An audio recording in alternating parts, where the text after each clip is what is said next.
Innovation. Innovation in the AAA game industry feels like a dying breed, with more and more companies making the same thing with a different coat of paint as they're too scared to change anything and would rather play it safe with their sometimes multi-billion-dollar investments. I mean, I get it, change is hard. I mean, I have to innovate on creative new ideas for these videos. Let's take Call of Duty for example, a series that comes out on a yearly basis and who's constantly berated with the saying of, "It's the same game every year." And while there is some merit to that, I mean if I put Modern Warfare 1-2 and Modern Warfare 2-2, hell they can't even innovate on titles anymore. It's gonna be really hard to tell the difference. But COD and all of the dozens of studios that work on it do deserve some credit, as they do try to change up the formula in some way or another from time to time. Sometimes it's received well, like the more polished engines used in the new Modern Warfares, and sometimes it's hated so hard that YouTube has to get rid of the dislike button because we bullied a company too hard. All is to say, making new ideas is hard. Like you have to make enough new changes so that way the game isn't a practical carbon copy of the one that came before it, but make too many changes or change a few things in the wrong way and people will complain that it's a completely different game. And a good bit of the time those criticisms are warranted, but in the end the key is to find the right elements to change and modify while keeping certain ones the same, which can be really hard. However, there's one series that continues to do an excellent job at changing its formula enough to where every game feels like an interconnected family, but each is still distinct and unique in their own way. Can you tell it by the title? Can you tell it's Doom?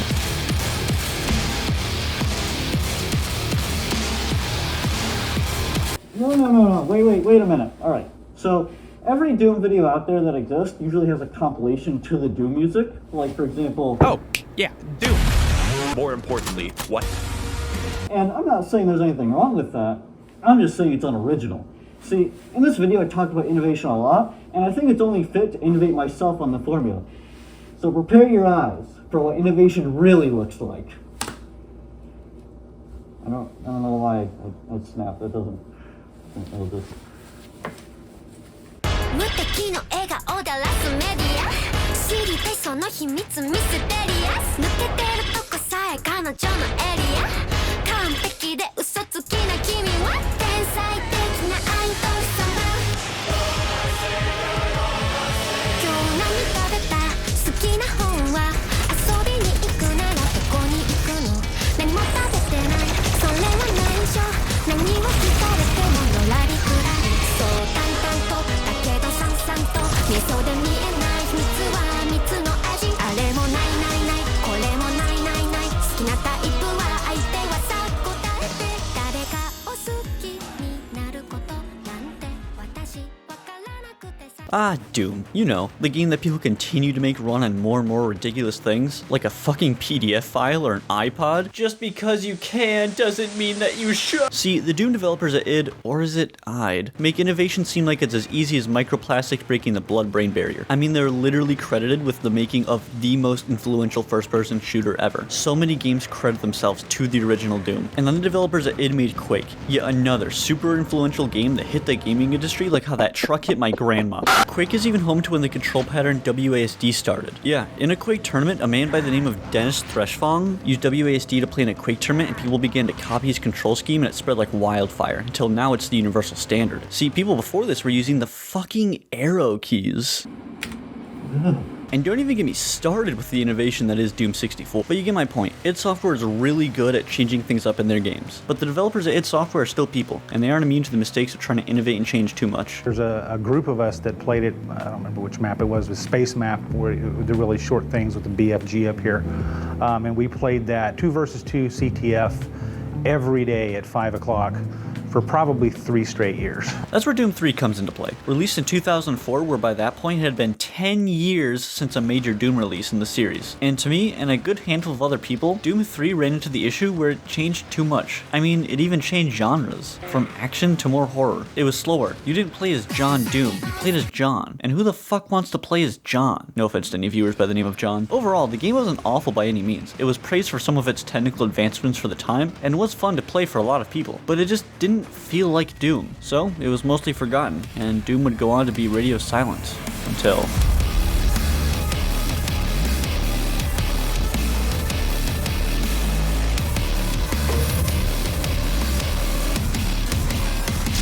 We see Doom come back out of nowhere with a fresh coat of paint and Doom Guy looking as fuckable as after yet another 12 years of waiting. They made you faster, well, maybe not faster, but more agile, more lethal. Gone were the days of pixely blood piles, now were the days of demons being killed with your bare hands as you rip them in half. I'm meaning to see a psychologist after this. This new Doom took everything that made the Dooms before it special and really amplified it into the modern era at the time, which I'm realizing was 9 years ago. Jesus Christ, dude, I still have to do my taxes for 2022. Someone please slow time for the love of God. It realized Doom wasn't a game just about killing demons, it's a game about slaughtering them so hard that hell itself fears you. And how good or not when you're killing demons to music this badass.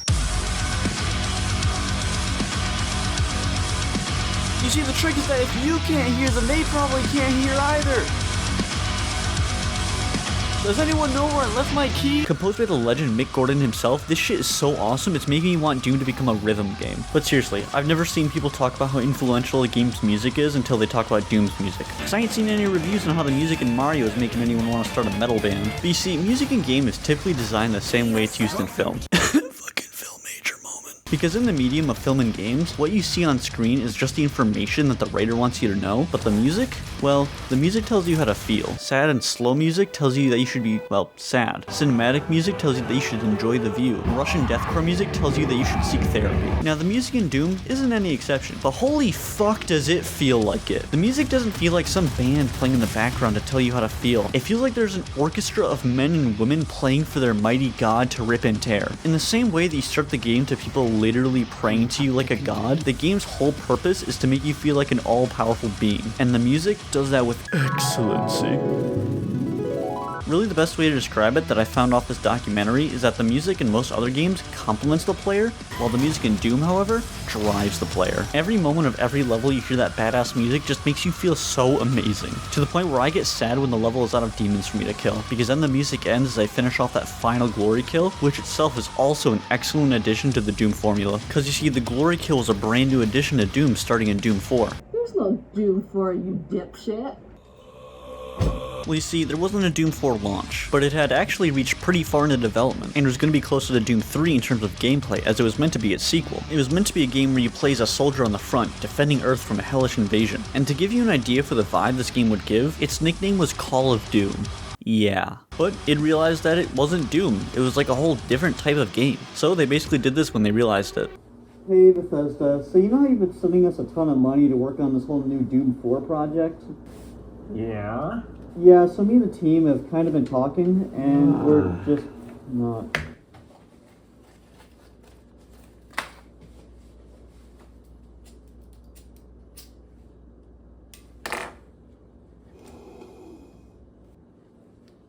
You can continue.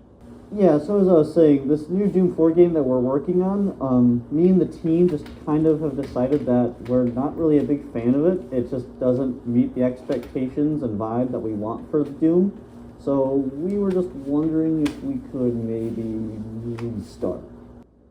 What? Kind of wild ask, right? In this wild age of corporate greed where game publishers will do anything to save every penny, of course they said yes. Yet so to mine and everyone else's surprise, Bethesda and ZeniMax actually agreed with id Software and basically allowed them to go back and restart. Which is kind of fucking wild in a day where games are rushed so hard and corporate isn't even willing to give their teams another year so they can release a final product. Although I'm not saying Bethesda always likes to publish a final product. But in the end, it totally paid off for them and us as we got our beloved Doom 2016 as a result. But they didn't necessarily fully restart in a sense. They still learned a lot from the Doom 4 development and even took some ideas from that game and decided to bring it over into Doom 2016, one of which being the beloved glory kill system, which has become one of Doom's most iconic features. What I love most about it is it wasn't some tacky add-on to the game, it was a feature that really added to the power fantasy of Doom, and it even served an important gameplay mechanic, where the player was to rush the demons and fight, rather than stand from a distance and kill them, which was a worry that they had. Then there comes the world/level design of Doom, which was nothing to forget about either, as it varied a lot, from barren Martian soil to industrial segments to literal hell.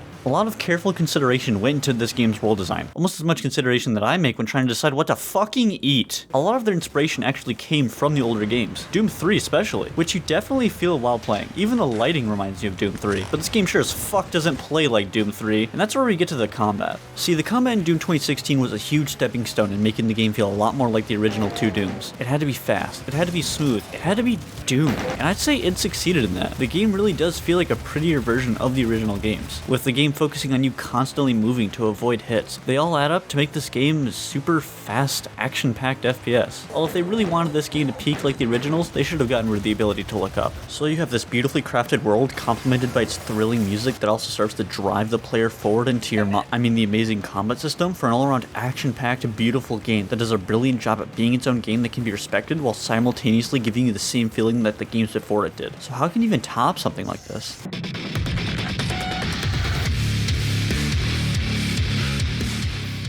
Then comes the beautiful masterpiece of Doom Eternal in 2020. Damn, we got a Doom in 4 years instead of 12? And people say life sucks. This game took everything from Doom 2016 and cranked it to an 11. The glory kill system, even more refined with so many more animations. The story, which I'll get to later, even more batshit crazy with lore so deep it rivals. The combat even faster paced, and don't even get me started on the music. Doom had come back and hit us with absolute legendary bangers twice. For the second time. How do you do it? And it all lined up to come out on the same day as the new Animal Crossing? You know, sometimes I think, maybe God is real. Then I realize, oh wait, I fucking killed him. So Doom Eternal, in my opinion, is peak Doom. Like with Doom the Dark Ages coming out in however many days from when I post this, I'm hopeful it'll be good. Hell, I think it'll be great personally, but I don't think it'll beat Doom Eternal. Although I'd be very happy to be proven wrong. But Doom Eternal just does so much right and changed so much from Doom 2016 that really improved it in ways that I didn't even think of. For example, Doom 2016's art style was a lot more gritty and dark, which I didn't have a problem with. But Doom Eternal decided to go with YouTube thumbnails oversaturation and make everything super colorful and vibrant, which I think is a welcome change. I am the reason brain rot works, I am the reason brain rot works, I am the reason brain rot works, I am the reason brain rot works. And I like it a lot more than the coloring style in Doom 2016. It just makes the game fun to look at, especially with the worlds. Oh my god, how do you have enough time to texture this shit? The art style also makes it feel so gamey, which is kind of Doom's whole theme, to be sort of serious but also very silly. And as you play throughout both Dooms, you'll feel this serious but also silly / gamey personality. One second you're told that you need to kill the icon of sin before he eradicates all of human life, and the next you're collecting figurines of demons and hearing holograms say something funny. Can someone kill this idiot, please? It really helps give Doom so much personality rather than just being a game about some guy fighting hell. I mean, the Doom Slayer literally has a pet bunny for crying out loud. Look at the little... What are you looking at? Also, I would like to mention this change that they made from Doom 2016 to Doom Eternal that I just found so essential. Dashing. Dude, holy shit, I can't believe that wasn't a thing in Doom 2016. So many times I'd be playing it and trying to dash, but I'd just crouch and die. I'm just so glad they made that change, because it does an excellent job of making it so you can just dodge attacks, get to your enemies faster, and it makes the combat just way faster paced. Because the crouch button in Doom really wasn't needed. Like, you can tell they added those narrow events in certain segments just to excuse its existence. Now, while that's cool and all, there's something that looks even cooler, and that's the design of these worlds that they put you in. I don't know what they're paying these devs to smoke while they make these awesome maps. Probably the same stuff that the people who make Courage the Cowardly Dog were on. But all I know is that they should have been involved in the construction of a new cathedral. Actually, wait, no, probably should leave that to the 40k devs. But every level in Doom Eternal is just so distinct and unique, with each feeling like they have their own personality. Doom 2016's levels I'd say did as well, but definitely not to the degree of Doom Eternal. As some of the levels did look pretty similar, I mean, it makes sense in the context of Doom 2016, as you just journey on a Mars base and then occasionally to Hell. Meanwhile, in Doom Eternal, you traverse the world, Hell, space stations, your mom's house. You go everywhere in Doom Eternal. With this banging map design, I really don't see what they could have done to make it better.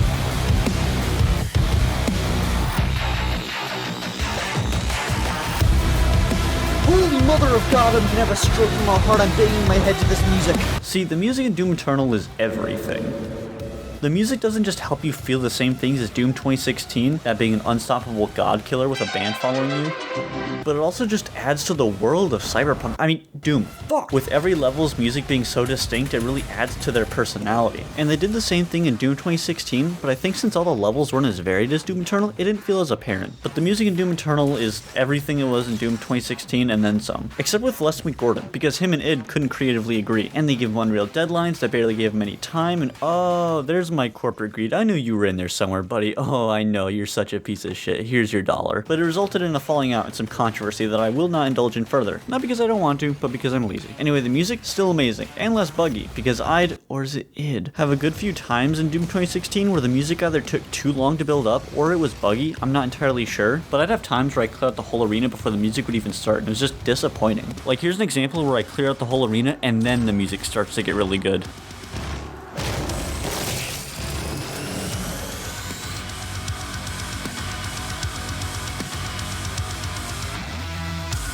Although it did make me appreciate it when the music did pop back up, because god damn, you never realize how good something is until you don't have it. Like a microwave, because I broke mine after putting ramen in there without water, now it started on fire. Now with all of these amazing things like the world design, music, and small changes from Doom 2016, they all accumulate to amplify the real reason we all play Doom Eternal, with the combat. The combat in Doom Eternal feels like nothing I've ever played before. No other game can I be this surrounded in enemies and think, yeah, these guys are fucked, and then proceed to demolish everyone near me so hard that my game fucking crashes. I mean, I don't even feel that way in Doom 2016. I feel more panicked because I can't move as fast and dodge the enemies and use so many weapons the way I can in Doom Eternal. In a lot of other games, it's all about taking cover and trying to get the upper hand on your enemies. Hell, in games like CSGO or Valorant, you're incentivized to stand still. But Doom? No. Doom wants you to charge headfirst into that pile of flesh in front of you and just keep moving, and I love it so much. And they have so many mechanics that you can rely on that while it can seem overwhelming at first, when learned and used properly like the flame belts, grenades, or hot swapping weapons, they really make you feel like you understand why hell fears you. So we have Doom 2016, who was able to take everything from the older Doom games that made them so special and incorporate them into a modern game. Then we have Doom Eternal come around, see what worked, and very expertly expand upon that and add even more features that make you feel even more badass. What even else is there to talk about? We must pray now, brothers. Pray that he is watching.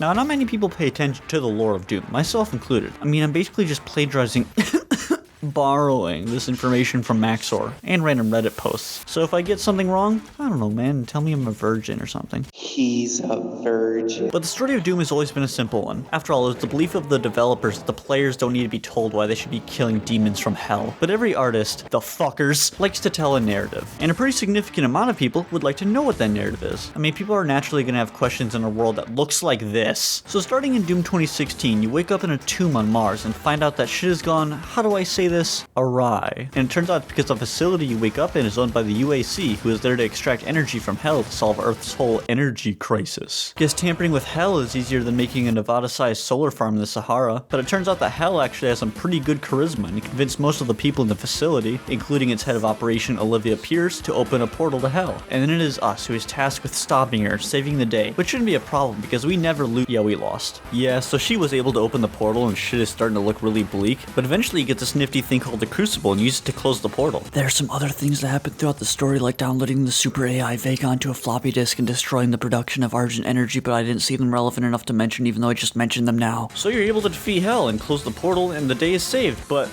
Samuel Hayden betrays us? But babe, you're like 7 foot, we could have like D1 babies, oh my god, how could you not like me? I have a picture of me holding a fish on my dating profile, you fucking slut! So Samuel betrays you and that's where Doom 2016 ends. We then move on to Doom Eternal, and as it turns out, your efforts seem to have done, as the British would say, jack shit, as the demonic invasion of Earth happened anyway with Casualties range in the billions. well, at least the unemployment will be down, so once again, it's up to you to stop it. No matter how many times people tell you, no, you can't do that. If Sentinel holy blood is spilled on these grounds, you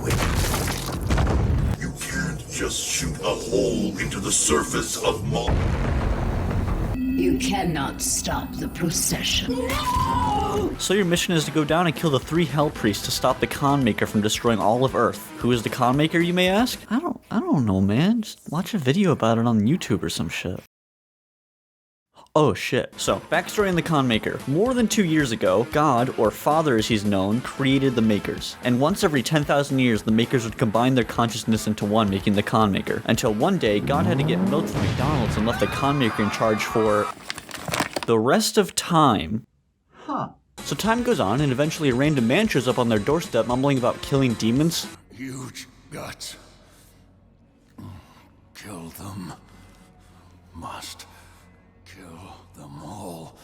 Demons? Just go kill my ex-wife. It was a joke! It was a joke! This man was of course our beloved character John Doom, and he's actually how they discovered hell, which may or may not have led to the giant war known as the Great Crusade, and you know it's a good war if they put Crusade in the title. But eventually the Con Maker makes a deal with the Dark Lord, which, spoiler alert in the part of the video where I tell you about the story, the Dark Lord is you, but with glowing eyes and a dark voice. But basically the deal between the Con Maker and the Dark Lord involves sacrificing whole worlds so that way their souls can get turned into Argent Energy to power the Maker's world. Although they decided to eventually sacrifice the world where cat videos were invented, and the Doomslayer wasn't having in any of that shit. So you go on to stop them with the help of your ex Samuel. It's okay, I can fix him. Never mind. And with the help of God. Bro, that's a paperweight. No, I'm not kidding. Vega, who's your little AI assistant in your pocket, is the remnant of God's consciousness. So you're just casually carrying God in your back pocket. Who knew a game with this metal of music would have equally metal lore? But eventually kill the con maker and the icon of sin and save Earth, and Doom ends. Oh, come on! Okay, so there isn't much to talk about with the Ancient Gods, as it's essentially just more Doom Eternal. They added some new enemies to change things up, and the DLC is overall more difficult and tries to give you a bit more of a challenge, which I do appreciate, especially with the help of The story of it is basically you find out that Samuel was an angel, but due to some disagreements, you have to kill him. Oh, never mind. Man, you're gonna fuck up my KD. And then go on to resurrect the Dark Lord, who is looking mighty dashing, may I say. So the second part of the DLC is you hunting him down to stop him once and for all, making it so that no creature that he creates can leave hell, which includes you. And boom, that's Doom's story. If you say I missed something important, no you did. Like how you forgot to close your window last night and left it unlocked. Because you forgot to like and subscribe. So, a game series that started out as a marine fighting demons on a military base on Mars and eventually evolving into the fast-paced shooter where you parkour your way to rip and tear through hordes of demons, the Doom series has seen many transformations over the decades, and it all comes to an end with you destroying hell and heaven to save Earth. So Doom, one of the most influential game series that exists, hitting us with absolute bangers twice, for the second time, in a time where so many developers struggle to change their IPs and every game is a practical carbon copy of the last. I mean, hell, Bethesda, who own id, can't even do it right. So all I can do is hope that the new Doom game coming out can meet the expectations made by its predecessors. I do have hope in the game, as id has stated that the gameplay is going to be different, wording it as, "In Doom Eternal, you felt like a fighter jet. In Doom the Dark Ages, you'll be an iron tank. Heavy, strong, but still fast." And while I am going to miss the very fast-paced action in Doom Eternal, I definitely appreciate that they're continuing down the pipeline of changing every Doom installment to give each their own identity. And according to them, the game is actually closer to the original Doom in terms of gameplay and feeling as opposed to Doom Eternal, which after seeing some of the gameplay from other YouTubers, yeah, it looks like it is doing their best to make the games feel as close to the original Dooms as they can. I, of course, was invited to this event, but humbly declined as I wanted another YouTuber to get a shot. I'm so nice. You should subscribe. I'm also excited for the fact that it'll be putting the story narrative in the forefront as opposed to the PDFs in the menu, which I personally welcome. So I very eagerly await the release of Doom the Dark Ages. And with that, I want to thank you so very much for watching. I really hope this video got you at least a single